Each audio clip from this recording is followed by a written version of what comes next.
there. Welcome back to another episode of my Metal Gear Solid lore series. In this episode, I will be covering Metal Gear Solid Ground Zeroes. Yes, I know. I said I would skip Ground Zeroes and Phantom Pain, but I gave it some thought, and I'd like the series to continue in the same chronological order that it has had so far. Because I think, even for people that have played Phantom Pain and not the other games, I think keeping it in a chronological order will be easier to... It's going to be easier for people to take it in as a story instead of a bunch of games that have one content story but were released in completely different orders. So, yeah, that's how I came to that conclusion, so let's begin. This game is based only a few months after the events of Peace Walker in 1975. So, if you saw my last video for Metal Gear Solid Peace Walker, this is pretty much a straight continuation of that. So this is the second to last game to be made, but the third chronologically. Fourth if you count portable ops. Mother Base has grown during the events of Peace Walker, and MSF was now a force to be reckoned with, especially now that they had their own bipedal nuclear weapon, Metal Gear Zeke. This made them get the attention of the UN, the United Nations, who proposed having a nuclear inspection on Mother Base. Knowing that the UN would not approve of a private military group owning a nuclear weapon, especially one as advanced as Metal Gear Zeke, Big Boss, now with 100% less bronchitis... We're an army without a flag. We upset the global military balance of power. We're an army without a nation. Nice. A slice of American pie on communist soil, and out of US legal jurisdiction. Told Kaz to tell them that they have done nothing to arouse suspicion and that they deny the inspection. Since they have signed no treaty saying that they are part of the UN and that they approve of inspections, they can approve or deny inspections as they wish. However, it is later discovered that Huey went behind both Kaz's and Big Boss's back and approved of the inspection. His plan was that if they got the media to do a story about them after the UN approved of Mother Base after the inspection, it would be a great way for Mother Base to grow even more through the world. As Huey says, they will be the poster boys of peace. Big Boss approved of the inspection after this only because changing their minds again would arouse suspicion. So he told Kaz to tell all the men about it so that they wouldn't say anything about Zeke, and he also told them to hide Zeke underwater during the inspection. Big Boss also had the Sandinistas moved somewhere else, because having a bunch of Soviet-based rebels would probably make them look bad. Even Cecile would be taken back to her country. And Strangelove herself had left after the completion of Zeke, since she felt like she was no longer useful in Mother Base, since there were no artificial intelligence weapons being developed, and that was her specialty, so she went back to work for an American corporation. Around this time, Kaz informs Big Boss that Paz survived her fall into the ocean, and that she was found and taken to a camp in Cuba called Camp Omega for interrogation. Knowing that Cypher is probably behind her capture and that Paz knows way too much about MSF, Kaz decides that Big Boss should go in and find Paz. However, instead of an execution, Miller proposed an extraction, as she would have a lot of valuable information on Cypher for them. Also, there were rumors going around Cypher that Paz could have been a double agent, so her true alliances were not quite clear. In other words, killing her would have been a huge waste of information. So, with all that being said, Big Boss decides to extract Paz out of the camp instead of killing her. In order to keep Chico from worrying about Paz, Big Boss had Amanda call him into Cuba as she was assigned there for a job. However, when the supply truck which was supposed to bring Chico back returned, they realized Chico had not returned yet. It is later revealed through tapes that Chico stayed behind in Cuba to try and rescue Paz, as he had thought that they left her there to die. And as explained before, Chico had grown a bit of a crush on Paz. Of course, being a little boy, Chico was captured by the soldiers in Camp Omega. Big Boss was now tasked to go to Camp Omega and rescue both Paz and Chico. On his way to Camp Omega, which was a black site, that being an America-owned piece of land on Cuban soil, meaning that it was America-owned, but didn't need to follow the jurisdictions of America, or the laws of America. Meaning, it's a great place for torture. Anyways, so yeah. So on his way to Camp Omega, a man with a burned face, only known as Skullface, is seen approaching Chico's cage and telling him that she, referring to Paz, told him everything. He then told him that he kept his promise and that she didn't suffer long. He then gives Chico a tape and says, "Here, you've earned it," as if he had done something for him.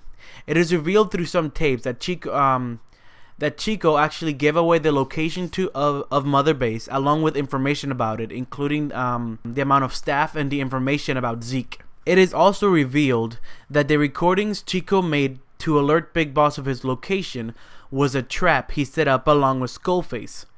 After Skullface had lied to Chico and told him that Paz had made a deal with him in order to let her go, only if Skullface didn't let Chico go. This, of course, was not true. If anything, Paz actually stayed very loyal to Big Boss and never told him anything about MSF. Chico, however, ate up his lie and was worried that Paz would go home without him and tell Big Boss that he betrayed them.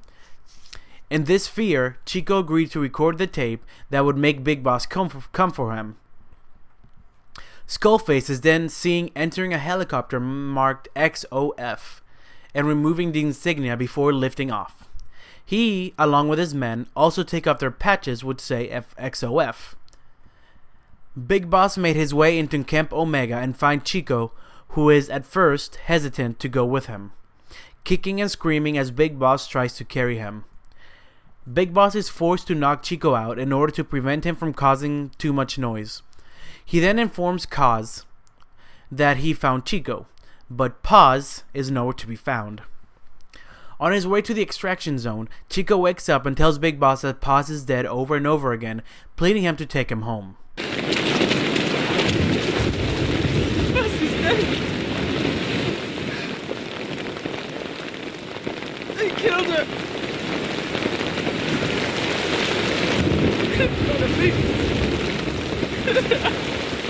The RV's just a little further. Snake. Paz is...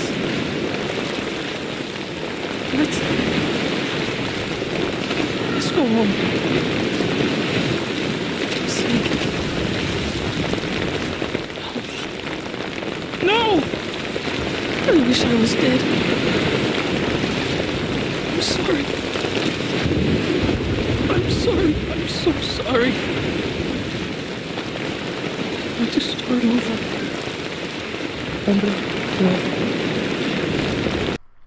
Big Boss puts him in the helicopter and continues to search for Paz, using a tape that falls from Chico, which records his trip to the location of Paz, with a few audio cues of where Chico has been taken.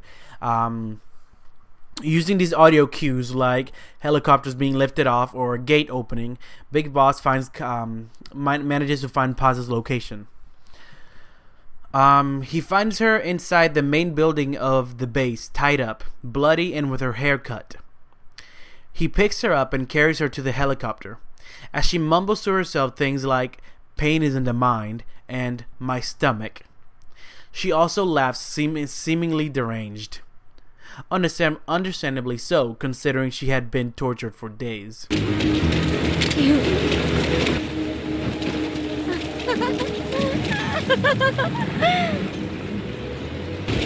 Stay away.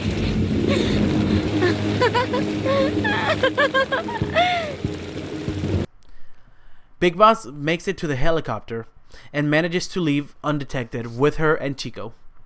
Well, undetected is kind of subjective, considering it kind of depends on whether or not you got detected, but you know what I mean. On the way to Mother Base, Chico notices that Paz has an incision on her stomach that he calls out to Big Boss.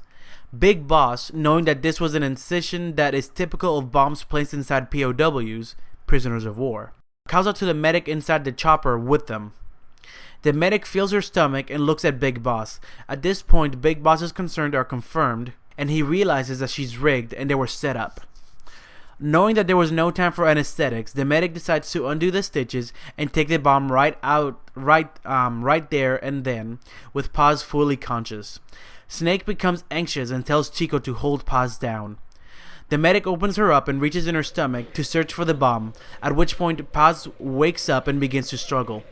The medic takes his hand out with nothing in it, preparing himself to go deeper into her stomach. The medic takes a deep breath and goes even further in, causing Paz to go frantic and start yelling. Finally, the medic pulls out a bomb and Big Boss throws it out of the chopper. Paz seemingly passes out from shock, and Chico helps the medic close her up as Big Boss talks to the control tower of Mother Base. Huey informs Big Boss that the nuclear inspection is going well and it should be over by the time he returns. When Morpho, the code name for the helicopter pilot, approaches Mother Base, he calls in but gets no response. He says that the connection seems fine, but for some reason he's receiving no response from Mother Base. Big Boss opens the chopper hatch and looks out only to see struts from Mother Base destroyed and the ones still standing on fire. As they fly overhead, they notice Miller on one of the platforms and Morpho lands there to help him out. Big Boss goes in to help Kaz and his men, but is forced to retreat when the strut begins to collapse in the ocean. Big Boss and Kaz and Morpho fly away, along with Chico, Paz, the medic, and an unnamed soldier. Leaving the ruins of Mother Base behind, Kaz angrily tells Big Boss that the whole nuclear inspection was a smokescreen to destroy their base, and that they were indeed played like a damn fiddle. Fiddle! In his rage, he heads over to Paz and tries to get her to talk, at which point she wakes up and quickly gets up next to the chopper door. She begins to tell Big Boss that there is a bomb inside her stomach, but Big Boss informs her that they took the bomb out. However, Paz opens the chopper door anyways and says, There's another in my... at which point the enemy helicopter is shown behind her and she jumps out seconds before exploding. The explosion, however, was close enough to the chopper to burn Big Boss, who is pushed back by the medic. The helicopter then begins to spin uncontrollably and eventually crashes into the enemy helicopter, and the game ends there. Alright, that is Metal Gear Solid Ground Zeroes. It's essentially the prologue to the Phantom Pain. So I'm gonna end this video here. Thank you guys for watching. I know this one was shorter than the other ones, but I don't know. I really wanted to just do Ground Zeroes by itself. So thank you guys for listening. If you like this video, make sure to like, subscribe, and share with anyone that may be interested. Talk to you guys next time. Peace.